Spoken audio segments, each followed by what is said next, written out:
I wanted to ask you too about District 1. This is also one of the questions that came up from a post that I put out yesterday when we talked about doing the interview with you.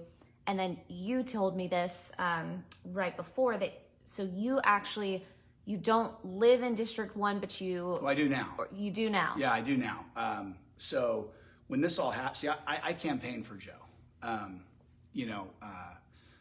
like I said, we were friends. So, this is how, and I'll admit this, like this is pretty, voter scores, you have a 1 if you're registered and don't vote, and you're an 8 if you're registered and you vote all the time. Well, I was a 5. So Okay. that means I vote more often than not, of course, the big elections, but not all the primaries and some of those. So I actually thought I had voted for Joe, but I actually had voted for Patrick because I'd campaigned for Joe.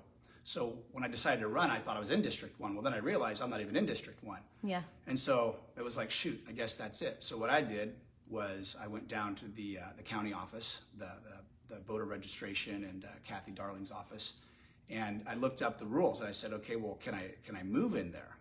So Kelly Campbell, a childhood friend of mine, fantastic realtor, started looking for houses for us, and couldn't find a house that we were ready to buy and try and sell and do this, because I'm that passionate about running. Like I am so all in.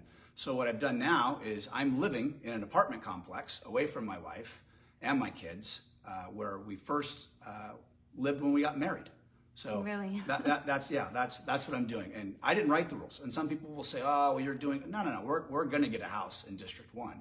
That's not the thing. But so, for and me, then that's your plan. So obviously if you got elected, you'd have to stay in District 1. When I get elected. Yeah, it's not an if. Yeah, I mean, this is, for me, absolutely. But I'm not going to put like when I went to basic training, I didn't have we had one child at a time. I didn't bring my daughter and my wife.